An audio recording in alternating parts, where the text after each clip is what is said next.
Going to read Cinderella. And also, this was a gift from, what was it? Oh, yeah, from C and Achma, my grandma and grandpa. And also, this cost $10. That's super cheap. And from the warehouse. So you can buy this in the warehouse. Okay, let's read this. This book belongs to no one because it's everyone's. Okay. Oh, once upon a time, there was a beautiful girl called Cinderella. Her mother had died when she was very young, so Cinderella lived alone with her father. She loved her father dearly, but he knew for his daughter needed a mother, so he married again. Cinderella's stepmother had two daughters of her own, Diddley and Imston. Okay. But when her father died suddenly, a broken-hearted Cinderella quickly discovered that her stepmother, Lady Tempest, was cold and bitty, jealous of Cinderella's charm and beauty, and so on. As time went by, Cinderella became a servant of her own home. Yet every morning she found new hope that someday her dreams of happiness would come true. Design how her step family treated her. Cinderella always remained giggly and kind her money. The dove animals friends help her to get dressed each day. Look, these are like a little mouse. See, it's so cute. And also, I don't know what's this, but he's cleaning a chair. And one morning, Jack the mouse rushed into tell Cinderella that a new mouse was caught in a trap. Cinderella hurried down to the clearing to rescue him. The poor little thing is scared to death, Cinderella said. Jack, maybe you better explain things to him. Jack's best friend, the new mouse, and Cinderella gave him a shirt, shoe, cap, and a name. We'll call you Gus. Gus giggles his upper lid. Upper lid is, I don't know, is it? Cinderella spent the rest of her day and sent to chores. Take that annoying Jensen. And don't forget to make our tea, Ensign added. Pick up the laundry and get out with your duties, her stepmother ordered. And this cat looks super duper fishy. Meanwhile, at the royal place, the king called then to the Grand Duke. It's high time my son got married, he shouted. I want grandchild. The king decided to hold a ball if all the ancient men come. So the king said Princess Bump to find his bride among them. And this is supposed to be Rose, and this is a picture frame, and he is handsome. So handsome. Later that morning, Cinderella paused from her chores to answer a knock at the door. The palace message handed her an invitation to a ball for that very uh, evening. Hey, stepmother grabbed the invitation and read it aloud. By Royal Ensign. Every ensign monster is to ensign, she said. Her daughter squealed with excitement. I'm so an ensign. They both ended up the prince would fall in love with them. Cinderella was so also excited. Why That's me, I can go too, she said.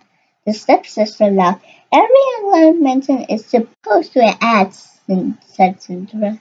Surprisingly, her stepmother agreed. I don't see why you can't go. I figured all your plan, and if you can't find something to wear. Cinderella raced to her room and found a dress that had belonged to her mother with a little stitch. She knew she could make it pretty.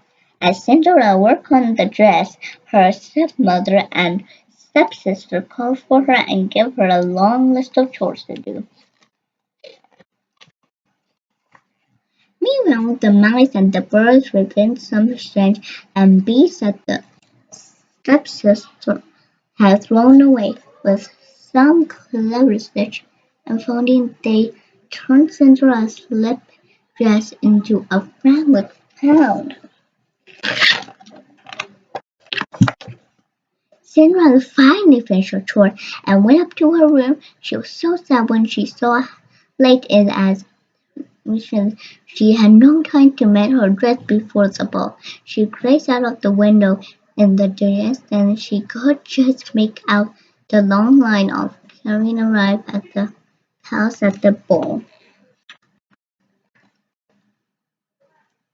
Then out of the corner of her eyes, Cinderella saw her new dress. Surprised at the mice and the birds. Oh, thank you so much, Cinderella cried with delight. I'm talking too fast because Mommy is about to ruin it.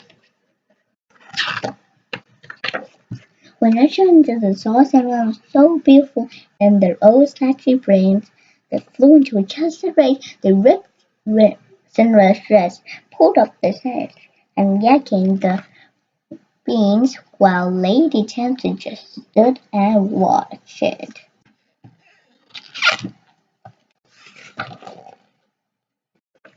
Now Cinderella had no hope at all of making it to the ball. She ran through the garden and saw, but there's nothing left to believe in, she said nothing.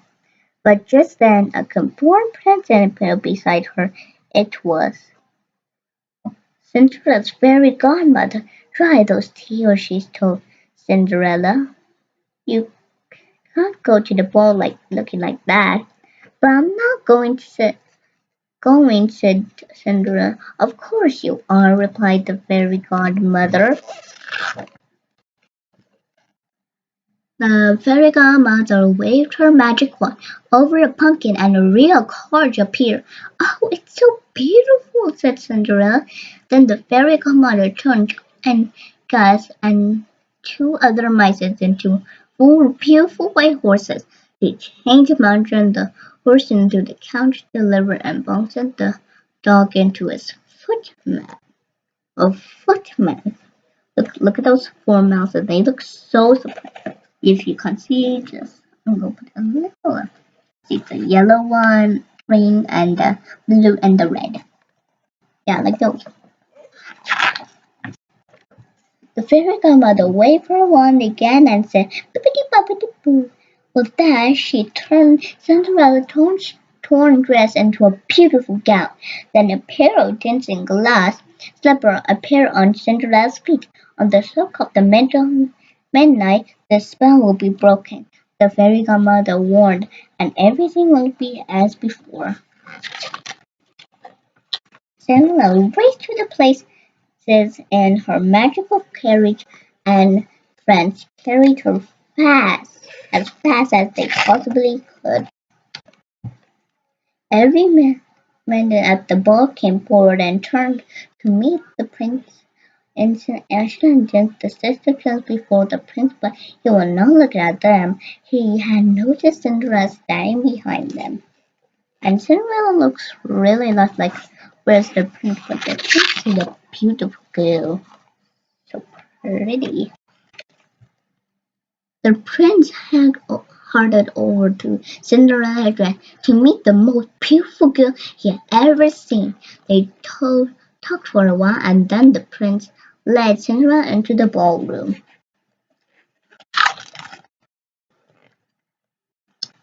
They danced and danced, gazing deeply into each other's eyes. The two were fall in love. But suddenly the clock began to strike midnight. Ding dong! I must go, Cinderella cried in the panic, feeling her hair from the prince. As she fell, she lost one of her glass slippers on the staircase.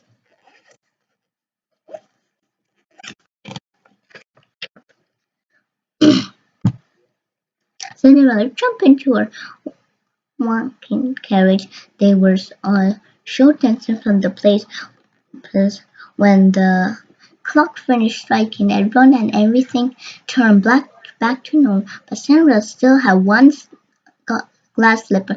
She looked up and thanked her fairy godmother for a magical evening. But at the palace, the prince vowed that he would marry the girl who had lost her glass slipper at the ball. The king was furious that the girl his son now loved and vanished, and nobody seemed to know who she was. He demanded that the grand dog go and find her. There's so much more later. I'm never gonna finish this. I'll read the story and it's easy to do. Cinderella overheard her stepmother reading the royal message and ran to her room. Not quietly believed what she had heard. The prince had fallen in love with her, just as she had fallen in love with him. But Lady Tintin realized that it must have been Cinderella who had lost the slipper. She went up to Cinderella's room and locked the door. Let me out! Cinderella cried, but her stepmother put the key in her pocket and left. It's really long. The grand dog followed the kingdom on the king, searching for the owner of the glass slipper. When he arrived at Lady Timson's house, she had her daughter hurry to meet him. Meanwhile, Jack and Gus had seen what the stepmother had done to Cinderella. So while she was talking to the grand dog, they snuck up and stole the king from her pocket, and they took it back to Cinderella and slid away under her door. The grand dog looked on his footman, tried to squeeze, and and jumped in huge feet into the handsome little slipper. Of course, it did not fit either of them. Just as the grand dog was about to leave, Cinderella appeared at the top of the stairs. Her animal friends had fed her just in time. May I try on the slipper? She asked. I stuck on my finger. The angry stepmother tripped the footman as he unbound Cinderella. The glass slipper chattered on the floor. Oh no, moaned the grandma. But you see, said Cinderella, reaching into her pocket, I have the other slipper. Quickly, the grand dog put the slipper on Cinderella's foot. It fit perfectly. Cinderella was the prince's love. The royal wedding was quickly ended, and Cinderella and the prince were married to the delight of the king and all of Cinderella's animal friends. And it was all thanks to her Cinderella friends. The end. If you like this story, you can tell me on the comment section below, and click that subscribe button, turn that notification, and bye. I love you.